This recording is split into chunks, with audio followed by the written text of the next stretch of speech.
IVM.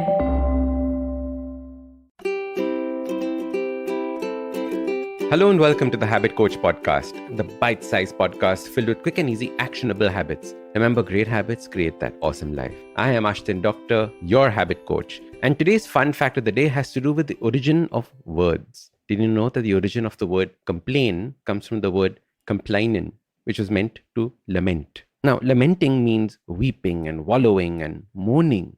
Later on, lament got this meaning of expressing sorrow or grief. Imagine back in the 14th century, the word complain meant the same thing, to show sorrow or show grief, or even bodily ailments and pain in the body. Today, however, the word complain is used to express how you are not satisfied with something, from something so negative to just satisfied with something.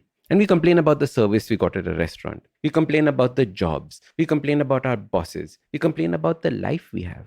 We take our complaints online and we share them with thousands of people around the world.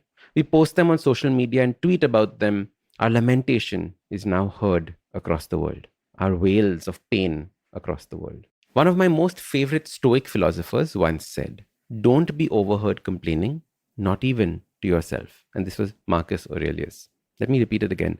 Don't be overheard complaining, not even to yourself. And when I read this, I immediately shared it on Instagram. And while a number of people loved it, many people wrote in asking me what it meant. They were not sure why complaining is bad or why it should be stopped. For many, complaining was a normal thing, an everyday part of life. If something is wrong, of course we will complain about it. Others said it is my birthright to complain about things I pay for. And complaining was just such a normal and natural part of the day. What we don't realize is that when we complain about things, we're basically saying, I can't do anything about it. We're creating a system of helplessness around us. And what is worse, the person hearing the complaint then has a spike in cortisol, the stress hormone.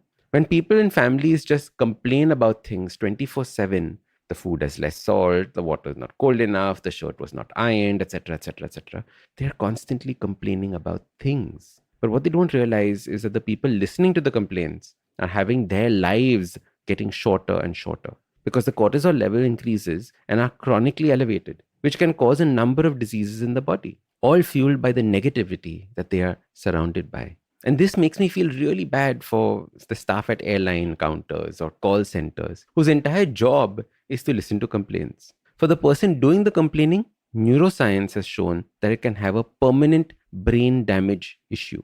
The hippocampus in the brain shrinks, and this center is responsible for logical problem-solving behavior, the hippocampus. And this proves that when we are constantly in a state of complaining, our ability to take responsibility and show problem-solving decreases. As a result, we begin to see more and more problems around us instead of solving problems. We now sit and we collect problems. In fact, the mind goes out looking for problems and things to complain about. And that's the crazy part. You will notice that the people who complain always seem to have more problems than the people who don't.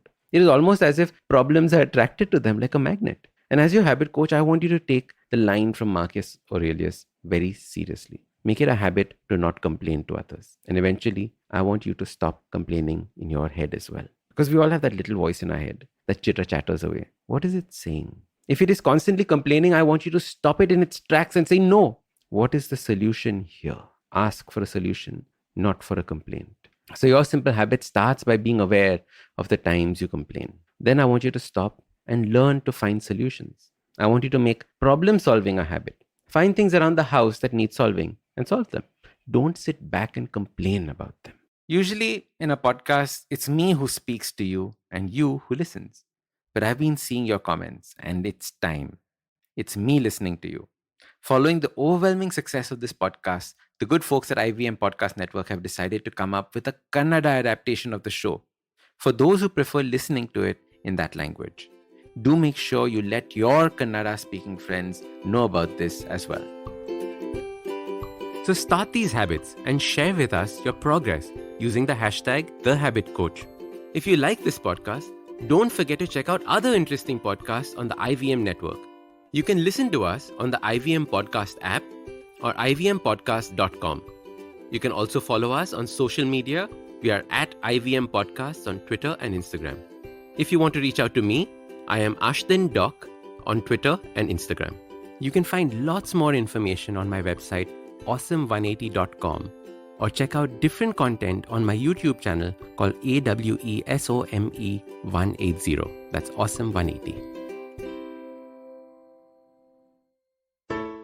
Hey, it's been another great week on the IVM Podcast Network. On Advertising is Dead, Varun talks to Anmol Gill, Head of Consumer Marketing at Bacardi India. They discuss the alco-bev industry, role of culture and marketing, and a whole lot more. On the Storytellers and Storysellers podcast, Vineet talks to Ambi and Bindu Subramaniam about the Sapa School of Music. They aim to make music learning more fun and accessible. Why is Google refusing to pull down a pro-suicide website? The Press Decode hosts analyze this piece of news. On Ikka Dukka Economy, Abhinav and Dr. Bharat Junjunwala cover everything there is to learn about IPOs. And on Say No to Drama, Chetna talks about how what-ifs could be a major barrier to most of your problems. Do follow us on social media. We're IVM Podcast on Twitter, Facebook, Instagram, and LinkedIn. And remember, if you're enjoying this show or any of our other shows for that matter, please do tell a friend. Go check out our YouTube channels. We go live on a whole bunch of different things. We have a number of different channels. You can find them on ivmpodcast.com/YouTube. And finally, we'd like to thank our sponsors this week: Cred, Bank of Baroda, CoinSwitch Kuber, Intel, and Oxfam India. Thank you for making this possible. Working Monday to Friday glued to your chair making you feel dull? Worry not. Get your 5-minute weekly dose of travel around the world with Postcards from Nowhere. Join me every Thursday as I explore the strange, obscure, and fascinating parts of the world and bring out facets of travel you may not have thought of before. You can find us on the IVM Podcast app, website, or wherever you get your podcast from.